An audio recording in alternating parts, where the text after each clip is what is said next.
Sup, you beautiful bastards? Hope you're having a fantastic Wednesday. Welcome back to the DeFranco Show, and let's just jump into it. The first thing we're going to talk about today is divorce, because I'm getting one. Not really, calm down. Obviously, that's a joke. If I was actually getting divorced, my wife would be here and we'd make a video that got 20 times our normal views. No, but the reason we're talking about divorce today is the US divorce rate is reportedly going down. And according to an analysis by University of Maryland sociology professor Philip Cohen, this is heavily because of Gen Xers as well as millennials. Those damn millennials killing everything, according to headlines on the internet, to the point that it's gotten memed. But yeah, according to the analysis, the US divorce rate has dropped 18% from 2008 to 2016. For the most part, it appears that it's because Gen Xers and millennials, they're getting married less, and two, they're waiting till they're older when they have their life in some sort of order. You know, finances, education, having some sort of idea who you are by yourself, because we all die alone. And if you just try and fill that hole in yourself with another person, it's just not gonna be good. We all die alone, so you get to know that person. But also, according to the report, the reason younger people are also getting so much praise is that older people have been divorcing at incredible rates. According to the Bowling Green's National Center for Family and Marriage Research, from 1990 to 2015, the divorce rate doubled for people between the ages of 55 and 64, and it tripled for Americans 65 and older. But also, according to the research, it appears that there is a monetary element to this. Cohen saying, marriage is more and more an achievement of status rather than something that people do regardless of how they're doing. And Bloomberg writes, many poorer and less educated Americans are opting not to get married at all. They're living together and often raising kids together, but deciding not to tie the knot. But then also adding, studies have shown these cohabitating relationships are less stable than they used to be. And so I personally found this really fascinating, especially since I think a lot of people still have this notion that marriages are 50-50 as far as if they're gonna end in divorce. And I say this as a man who is very happy in his marriage. If you are young, you're in love, you do not need to get married. I love my wife, best choice I ever made. We have grown and become different people, and I think better people because of one another. But there are very few non-personal reasons to get married, to get the government involved in your relationship. Also, make sure you have your shit together first, if possible. And this isn't a unique thing, but it is a very true thing that other people have said. If you have money that you're saving for a marriage, spend that money on a trip together. And if you travel somewhere with that person for 2 to 6 weeks and you don't want to strangle them,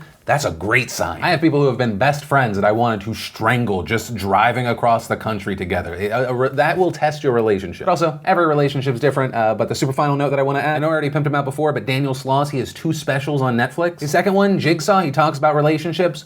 Watch that. And if you're in a relationship with someone, watch it with them. Tell me how it goes. I'm hoping for the best. Actually, the question I'll tack on to this story, because we have a lot of different people watching, different backgrounds, different ages. What is your opinion on marriage? Have you done it? Do you love it? Do you hate it? How many times? If you're not, do you even want to? Are you gonna wait? Etc., etc. I'd love to know, and I really look forward to your responses. But from that, I want to share some stuff I love today and awesome, brought to you by BetterHelp.com/DeFranco. And BetterHelp, if you don't know, is the fantastic place and service where you can get affordable private online counseling right on your computer, your tablet, your phone. You get access to a licensed, trained, experienced, accredited psychologist. And it's so easy. All you've got to do is go to BetterHelp.com/DeFranco. You fill out a questionnaire, they match you with a counselor, and you can start counseling today. Also, even better, if you're one of the parents out there that have been like, I want my kid to use the service, but they're 13 to 17, the service is only for 18 up. Well, now instead of being turned away during the questionnaire process, you will be forwarded to a sister site that is specifically dedicated for that. My main point, if you're interested, you want to find out more, maybe you just want to start, just go to BetterHelp.com/DeFranco. And the first bit of awesome is Jimmy Fallon decided he would try to break the internet, and so he got BTS to do the Fortnite dance challenge. Then we got the newest, oh my god, I'm so excited, trailer for Creed 2. Then we got a new clip for the Venom movie. Then we had the fantastic binging with Babish doing a video with Maisie Williams. Then we got a Feast Mansion with Joji and Rich Brian. We also got a teaser for season 3 of Daredevil. We got the launch trailer for Assassin's Creed Odyssey. And if you want to see the full versions of everything I just shared, the secret link of the day, really anything at all, links as always are in the description down below. Then we had 2 pieces of interesting industry entertainment news. The first being, we saw the further blending of the mainstream with the digital world thanks to Will Smith, who did this whole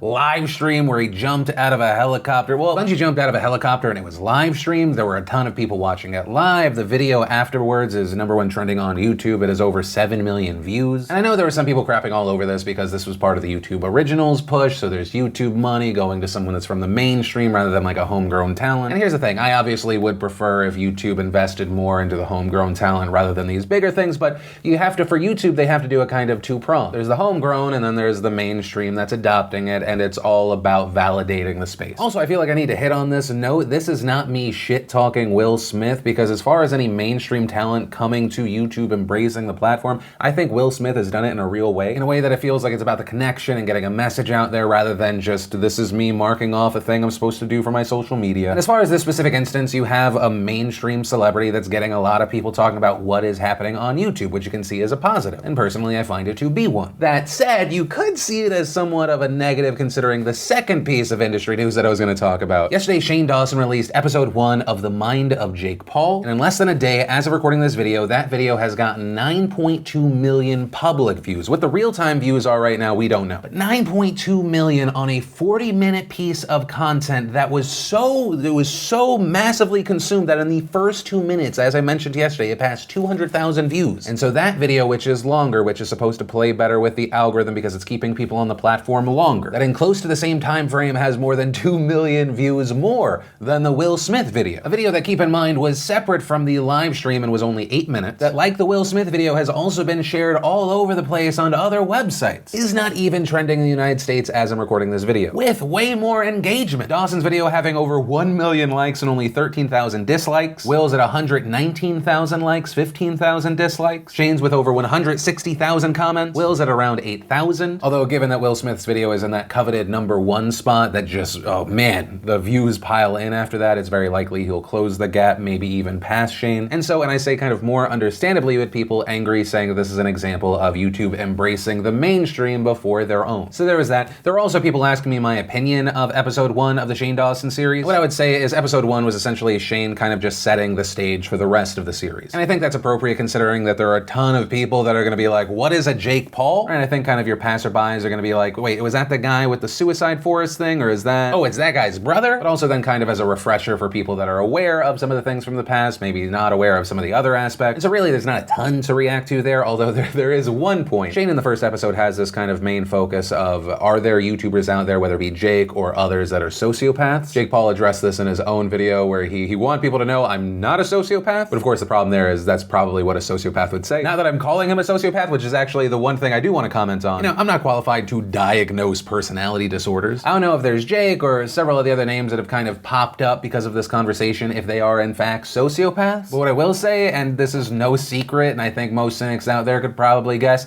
there are a lot of people that are favorites to massive communities that are fake ass fucking horrible people. And here's the thing, given the rise of social media, as in this specific avenue we're talking about, YouTube, all of a sudden people getting massive views and the ego that comes with it and the money that comes with it and the opportunity is both good and really bad. Very quickly, it enables people, especially if they do not have a good base around them, it enables them to become the worst version of themselves possible. People want more and more and more. They want to hold on to the attention, the fame, the money. And all of this is happening in an environment that, yes, there are portions of it that are collaborative, but it is very, very competitive to a lot of people. And it's also something that Shane kind of hits on. This is all happening in an environment where the ridiculous, the outlandish, it's incentivized. And also once you get to a certain level and it's different for other people, there's paranoia that comes with it because you feel like, you know, are people just using me? Are they here for whatever bad reason? And the thing is, it's not even paranoia in some cases. There was a situation for me personally. I once found out that someone that I thought was a friend was bragging to someone else that they had convinced me into becoming their friend so they could get a job and opportunities. There are a lot of different things from a lot of different angles that can push you to a really bad place. And all of that, if not dealt with properly, can then further fuel even worse behavior, both in front of and behind the camera. And so I'm feeling like over the course of the 8 episodes that is going to be addressed. But ultimately, we're gonna have to wait to see if that's true. The questions I wanna pass off to you here, one, regarding kind of the Shane Dawson, Will Smith thing, not to put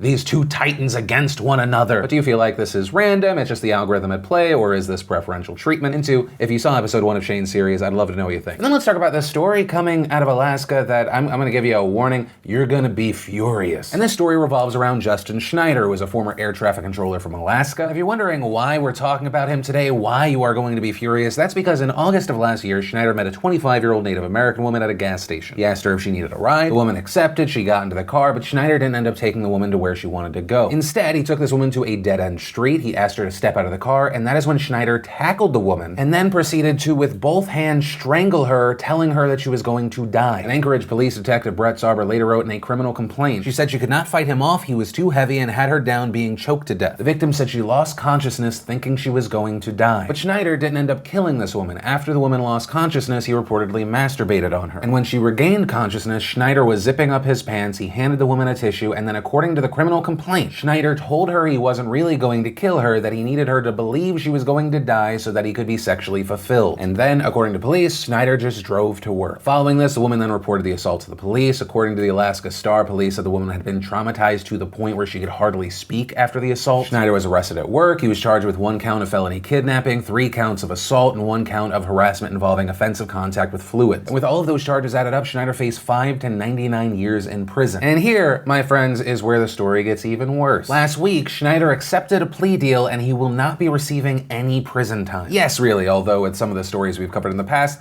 possibly not the most surprising thing to you. In this specific case, in Schneider's deal, he pled guilty to 1 count of second-degree felony assault. In exchange for the plea deal, the other charges of assault, kidnapping, harassment, those were all dismissed. His official sentence was 2 years in prison with 1 year suspended, but the reason he won't be spending a moment in prison is because Schneider was given credit for a year under house arrest. And according to Anchorage Assistant District Attorney Andrew Granick, he said he made the plea deal because Schneider had no prior criminal record and seemed amenable to rehabilitation. Granick also saying Schneider had already received a, quote, life sentence after he lost his job working for the federal government as a result of the case, also saying that he believed the risk of Schneider reoffending is low. And something else that I found really troubling was something that Granick said to cameras. And keep in mind, this is the assistant DA saying this. I hope it doesn't happen. That's the reason why I made the deal that I've made, because I have reasonable expectations that it will not happen.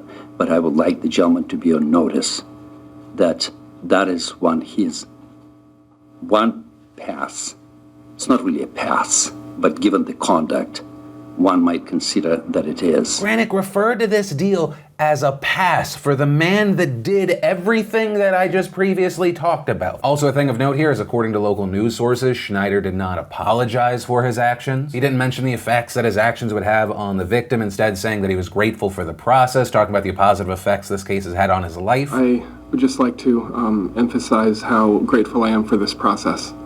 It has given me a year to really work on myself and become a better person and a better husband and a better father, and I'm very eager to continue that journey. And as you would expect following this result, there was a ton of backlash online. The plea deal to many seemed ridiculously lenient considering what happened. Also, on top of the fact that there is no jail time, Schneider's not even going to have to register as a sex offender for what he did. And that's because despite the fact that he masturbated onto this woman that he had just choked unconscious, the state never actually ended up charging him with a sexual offense. And the reason for that is prosecutors said the case did not meet the legal standards to be considered a sexual assault. And in fact, the outcry in Alaska has been so vocal, the director of Alaska's criminal division had to release a statement in response to all of this. And in that statement, John Skidmore, director of the division, said, "Though it is understandable that some feel his sentence was not sufficiently harsh, all prosecutors are ethically required to follow the law, no matter how disturbing the facts may be." The statement also going on to say that Skidmore independently reviewed the case and concluded the sentence was consistent with and reasonable under current sentencing laws in Alaska. But on the other side of that, you have people saying, yes, because you dismissed the most serious charge, which was kidnapping. But on that note, the criminal division statement said, the state dismissed the most serious charge based on the conclusion that the state would be unable to prove the kidnapping at trial. Adding, kidnapping requires that the victim be restrained or moved against his or her will. The criminal division also addressing the pass controversy, saying the word choice used, that is, that some would view the sentence as a pass, was unfortunate and misunderstood. The prosecutor was attempting to explain that while the agreed upon sentence seemed lenient, it was consistent with current Alaska law and based on a thorough review of the facts of case. And my response to this whole situation is, are you fucking serious? One, this notion that Schneider, this monster, this piece of hot garbage, that he is already serving a life sentence because he lost his government job. What the fuck? I mean, it would have already been a weak argument if you said he's already getting a life sentence because he has to register as a sex offender. But he's not even getting that here, despite, and here's where it's extra batshit crazy, and I'm just gonna use Skidmore's own words in this statement. He said, in this case, attending sex offender treatment is important. His actions may have not technically qualified as a sex offense, but it is clearly appropriate under the circumstances and will hopefully help prevent him from doing more harm in the future. So he's not having to register as a sex offender, and it does not qualify as a sex offense, but he is getting sex offender treatment. Bullshit, bullshit, bullshit. And how do you give this deal your check and then in the same statement say, the aggressive prosecution of violent crime, especially violence against women, has always been and remains a priority for us? Well, Skid, your words and your actions really don't seem to line up. And to the politicians in Alaska, it sounds like you need to have changed your laws fucking yesterday. And also, here's a question. How does this man also get to be a father? He has children at home, and we're talking about a man that choked choked a woman until she passed out and then masturbated on top of her. That's a person that gets to remain legally responsible for a small child. And ultimately where I want to end this story, one, to Skidmore, to Granick, to anyone else involved that approved, that checked off, that agreed with this deal or pass. You call it unfortunate and that it's misunderstood, but that is a proper way to define what happened. This was a pass. I hope that this miscarriage of justice follows you to your sleep. And I pray that this monster that you have given a pass, that you have allowed to be out there with the general public, does not reoffend. And two, as far as that disgusting monster himself, well, the laws of Alaska have fallen short and failed your victim. It is the general public that will have to pick up what little slack it can to make sure that people never forget what happened, what you did, and that is why if you go to JustinSchneiderGuilty.com, it takes you to this video, specifically the part where I start talking about this story. And so if you'd like to share this story so more people are aware, you can share it the normal way, or you can just pimp out JustinSchneiderGuilty.com, and simply put, they'll find out why he pled guilty. That's where I'll leave this one, and I'll pass the question off to you. And actually, that question's pretty open. What do you think about this? Given the violent nature of what happened here, do you think that it matters that he had a clear record beforehand? And also, do you feel like stories like this are part of the reason why victims of sexual assault do not come forward? Because even when it is reported, we see situations like this, we see outcomes like the Brock Turner situation. I don't know. Any and all thoughts you have, I'd love to hear. That's where I'm going to end today's show. If you like these daily dives into the news, the shining of the light here and there, hit that like button. If you're new here, hit that subscribe button. Also, if you missed yesterday's Philip DeFranco show, you want to catch up, you can click or tap right there to watch that. Or if you're not 100% filled in, we did a special podcast that I had to at least share a special part of. You can click or tap right there to watch that. But that said, of course, as always, my name's Philip DeFranco. You've just been filled in. I love yo faces, and I'll see you tomorrow.